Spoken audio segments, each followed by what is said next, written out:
Hey guys, welcome back. നമ്മളിന്ന് പറയാൻ പോകുന്നത് ഡയബറ്റീസിനെ കുറിച്ചാണ്. ഡയബറ്റീസ് തന്നെ ടൈപ്പ് 1, ടൈപ്പ് 2 രണ്ട് രീതിയിലുണ്ട്. അപ്പൊ നമ്മൾ ആദ്യം തന്നെ ഡയബറ്റീസ് ഫസ്റ്റിന്റെ കാരണങ്ങളും അത് എത്രത്തോളം ഏത് പ്രായക്കാർക്കാണ് വരുന്നത്, എന്തിന്റെ കുറവ് കൊണ്ടാണ് ഇത്, എന്തിനെയൊക്കെ ബാധിക്കും, ഇതിന്റെ കാരണങ്ങളെ കുറിച്ചും ഇതിന്റെ ലൈഫ് സ്പാൻ എത്രയാണെന്നും അതിന്റെ സിംറ്റംസിനെ കുറിച്ചായിരിക്കും പറയുന്നത്. രണ്ടാമതായി പറയാം ടൈപ്പ് 2 കുറിച്ചും ഈ സെയിം ഏജ് ഗ്രൂപ്പ് എത്രയാണ്, എന്തൊക്കെ കാരണങ്ങൾ കൊണ്ടാണ് വരുന്നത്, ഇത് നമുക്ക് എങ്ങനെ മാറ്റാം എന്നതിനെ കുറിച്ചൊക്കെ ആയിരിക്കും, എത്രത്തോളം നമുക്ക് ഇതിനെ ഒഴിവാക്കാൻ പറ്റും, അതിനുവേണ്ടി എന്തൊക്കെയാ ചെയ്യേണ്ടത് എന്നാണ് ഈ വീഡിയോയിൽ പറയുന്നത്. അപ്പോൾ ചാനൽ ആദ്യമായിട്ട് കാണുന്നവരുണ്ടെങ്കിൽ ചാനൽ സബ്സ്ക്രൈബ് ചെയ്ത് സപ്പോർട്ട് ചെയ്യുക. അപ്പോൾ നമുക്ക് നേരെ വീഡിയോയിലേക്ക് പോകാം.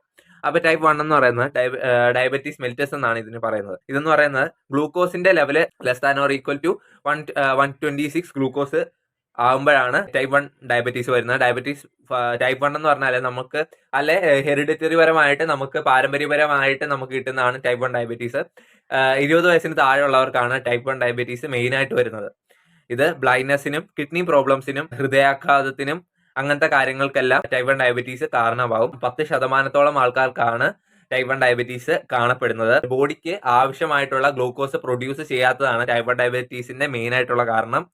ഇതിന്റെ ലൈഫ് സ്പാൻ എന്ന് പറയുന്നത് 30 to 40 ഇയേഴ്സ് ആണ്. അതിന്റെ കുറവായിട്ടാണ് മെയിൻ ആയിട്ട് വരുന്നത്. ആദ്യം തന്നെ പറഞ്ഞ ബ്ലഡിന്റെ അകത്ത് ഗ്ലൂക്കോസിന്റെ അളവ് കുറയുന്ന സമയത്താണ് ടൈപ്പ് 1 ഡയബറ്റീസ് വരുന്നത്. ഇത് ബോഡിയിൽ ഓർഗൻസിനെ ഡാമേജ് ചെയ്യാൻ, കുറെ അതർ ഓർഗൻസിനെ ഡാമേജ് ചെയ്യാൻ ഈ ഇൻസുലിൻ കുറവ് കാരണമാകും. ഇതിന്റെ സിംറ്റംസ് എന്ന് പറഞ്ഞാൽ നമുക്ക് വിശപ്പുണ്ടാവും, അമിതമായിട്ട് ദാഹം, നമുക്ക് അതുപോലെ തന്നെ ഫ്രീക്വന്റ്ലി യൂറിനേഷൻ, നമുക്ക് എപ്പോഴും ടോയ്ലറ്റിൽ പോകാൻ നമുക്ക് തോന്നും, പെട്ടെന്ന് വെയിറ്റ് കുറയാൻ തുടങ്ങും. നമ്മുടെ മുറിവ്, എന്തെങ്കിലും തരത്തിലുള്ള മുറിവുകൾ ഉണ്ടെങ്കിൽ അത് പൊറുക്കാൻ നല്ല രീതിക്ക് സമയമെടുക്കും.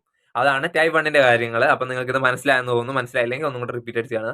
ടൈപ്പ് 2യുടെ കാരണങ്ങൾ എന്തൊക്കെയാണെന്ന് ചോദിച്ചു കഴിഞ്ഞാൽ, ടൈപ്പ് 2 45 വയസ്സിന് മണ്ടയിലോട്ടുള്ളവർക്കാണ് മെയിൻ ആയിട്ട് കാണപ്പെടുന്നത്. ഇത് നമ്മൾ ജീവിക്കുന്നത് എങ്ങനെയാണോ, നമ്മുടെ ജീവിത രീതി എങ്ങനെയാണോ, നമ്മൾ എക്സസൈസ് ചെയ്തില്ലെങ്കിൽ അല്ലെങ്കിൽ നമ്മൾ അമിതമായിട്ട് കഴിക്കുന്ന ഫുഡിനനുസരിച്ചാണ് ഇത് മെയിൻ ആയിട്ട് വരുന്നത്. നമ്മൾ ഷുഗറോ അല്ലെങ്കിൽ ഡയറി പ്രൊഡക്ട്സോ അതുപോലത്തെ കാര്യങ്ങൾ യൂസ് ചെയ്യുന്ന സമയത്ത്, നമുക്ക് ഓവറായിട്ട് യൂസ് ചെയ്യുന്ന സമയത്ത് ആണ് നമുക്ക് ഈ ഡയബറ്റീസ് വരുന്നത്. അത് പതിയെ ആയിരിക്കും വരുന്നത്. നമുക്ക് കുറെ വർഷങ്ങൾ നമ്മൾ കഴിച്ച് ആ ഒരു രീതിയിലായിരിക്കും വരുന്നത്. വന്നു കഴിഞ്ഞാൽ ഇതിന്റെ ലൈഫ് സ്പാൻ എന്ന് പറഞ്ഞാൽ 15 വർഷമാണ്. വണ്ണം കൂടുന്നതാണ് ഇതിന്റെ മെയിൻ ഒരു കാരണം തന്നെ. പിന്നെ ഇത് മാറാനായിട്ട് നമുക്ക് ഇൻസുലിൻ തെറാപ്പി ചെയ്യാം, അല്ലെങ്കിൽ മെഡിറ്റേഷൻ നല്ലതാണ്. പിന്നെ നമ്മൾ വെയിറ്റ് കുറയ്ക്കുന്നത് ഇത് നല്ലൊരു കാരണം തന്നെയാണ്. നമ്മുടെ 5 to 10% വരെ വെയിറ്റ് കുറയ്ക്കുന്നത് ഇത് കുറയ്ക്കാൻ കാരണമാകും. പിന്നെ നമ്മൾ ഒരു ദിവസം 30 മിനിറ്റെങ്കിലും മാക്സിമം എക്സസൈസ് ചെയ്യാൻ ശ്രമിക്കുക.